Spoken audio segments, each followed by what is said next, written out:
बख्शिश जो होती है उसकी यही निशानी है कि मनुष्य को इस किस्म के आशीर्वाद प्राप्त होते। प्रातः काल जो लोग आए थे, थोड़ा प्रसंग याद रखना है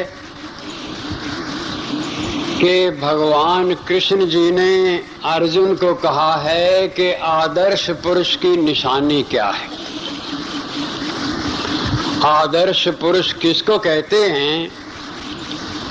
जिसकी आदमी मिसाल दे सके कि फलाना आदमी कितना पछड़ा हुआ था, कितना भटका हुआ था, कितना उखड़ा हुआ था और वो कितना निश्चय वाला हो गया, कितना भरोसे वाला हो गया, कितने गुनाहों में लिप्त था, कितनी बुरी आदतों में लिप्त था, पर गंगा जल कितना निर्मल होने जा रहा है। ऐसे ही हमको होना चाहिए। इसको आदर्श पुरुष कहते। या जिसकी आदमी मिसाल दे सके कि मनुष्य को होना चाहिए ऐसे बहन और भाई की तरह होना चाहिए जैसे वो बहन और भाई हैं, इसको आदर्श पुरुष कहते हैं। भगवान कृष्ण जी ने कहा है कि सबसे पहले मनुष्य को अपने आदर्शपने के निशान के ऊपर उंगली रख लेनी चाहिए कि मेरे को ऐसा जीवन बसर करना है जिससे मैं आदर्श जीवन बिता सकूं, लोग कह सकें कि जीवन हो तो ऐसा हो। अब उसके लक्षण हम लोगों ने पढ़े हैं। भगवान जी ने कहा है कि हे अर्जुन, ये मनुष्य जन्म अपने पुण्य और पाप को भोगने के लिए मिला है। कोई मत समझे कि मेरे केवल पुण्य ही पुण्य थे, कोई ये भी नहीं समझे कि केवल पाप ही पाप थे। दोनों मिक्स हैं, तभी मनुष्य जन्म मिला है। केवल पाप होते तो हम पशु योनि में होते, केवल पुण्य होते हम देवलोक में होते। मनुष्य जन्म इस पुण्य और पाप को भोगने के लिए मिला है।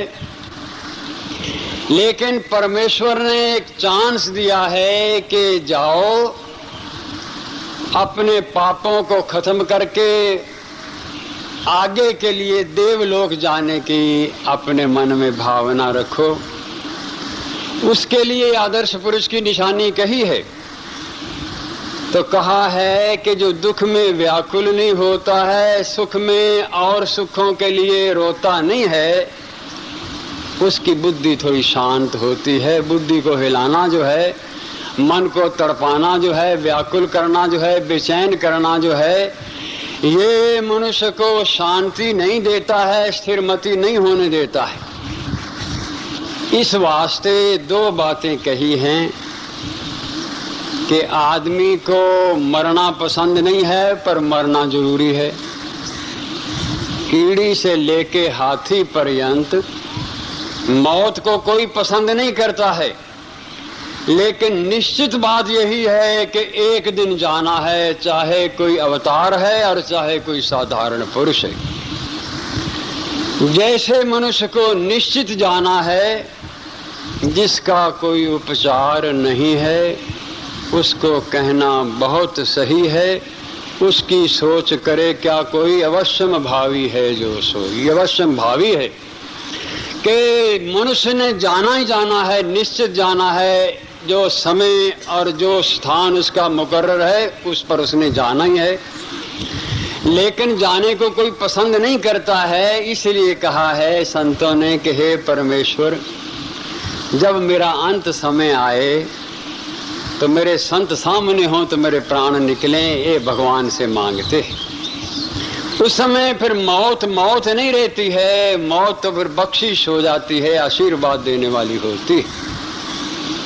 इसी प्रकार जैसे मौत पसंद नहीं है और आनी जरूर है, ऐसे ही मनुष्य के ऊपर दुख का पीरियड, सुख का पीरियड आना जरूर है। सुख को तो मनुष्य पसंद करता है, दुख को पसंद नहीं करता है। लेकिन ना पसंद करे तेरी मर्जी की बात नहीं है। जो तूने पिछले जन्म में या इस जन्म में किए हैं पाप कर्म, वो तो तेरे को भोगने ही भोगने हैं, पसंद कर ले चाहे ना कर ले। जैसे मौत पसंद नहीं, ऐसे बुरे कर्मों का भोग हमको पसंद नहीं। हमको तो खुशी खुशी पसंद है, जो पुण्य कर्म का फल है वो पसंद है, जो पाप किए वो पसंद नहीं है। लेकिन हमारे पसंद की बात नहीं है, वो तो भगवान ने अपने लेखा, उसके लिए कोई रियायत नहीं है। वो तो कंप्यूटर है, वो हिसाब करके रख देगा, इतना तेरा पीरियड दुख का, इतना सुख का है। इस वास्ते दुख दुख नहीं रहता है अगर संत का आसरा होता है, संत की संगति होती है, संत का प्यार होता है, दुख दुख नहीं रहता है। अगर संत का सहारा नहीं होता, मिलाप नहीं होता, आशीर्वाद नहीं होती है, शक्ति होती है, तो मनुष्य कमजोर होता है। दुख में कमजोर होने की निशानी क्या है कि मनुष्य उखड़ जाता है, अटक जाता है, भटक जाता है। उसको पता नहीं लगता है कि मेरे पैर जमने चाहिए राम नाम में कि नहीं जमने चाहिए, जगह जगह भटकने लग जाता है, कमजोर होता है। क्यों कमजोर होता है? इसलिए कमजोर होता है कि बड़ा जबरदस्त सहारा जो संत का है वो तो होता नहीं, इसलिए कमजोर होता है, वो उखड़ जाता है। जब तूफान आता है, जो वृक्ष जिनकी जड़ कमजोर होती है तुरंत गिरते हैं, रस्सा कमजोर होता है वहीं से टूटता है, जो झोंपड़ी की छत कमजोर होती है तूफान से पहले उड़ती है। इसी प्रकार जिन आदमियों को संत का सहारा नहीं होता है, निश्चय नहीं होता है, विश्वास नहीं होता है, वो मुसीबत में एकदम उखड़ के गिरते हैं और वो बेसहारा होके गिरते हैं। इसलिए दुख उनका दुगना चौगुना 8 गुना हो जाता है। संत के मिलने से दुख दुख नहीं रहता है, दुख वो सुख में बदल जाता है, कृपा में बदल जाता है, सहारे में बदल जाता है, उसके आशीर्वाद में बदल जाता है, उसकी कृपा में बदल जाता है। कोई ये कहे कि फलाना आदमी दुखी है इसलिए वो पापी है, ये बात नहीं है। वो तो हर किसी को भोगने हैं, लेकिन सोचने की बात ये है कि दुख को वो काटता कैसे है, दुख के दिनों को वो किस प्रकार से बिताता है। ये घर में जा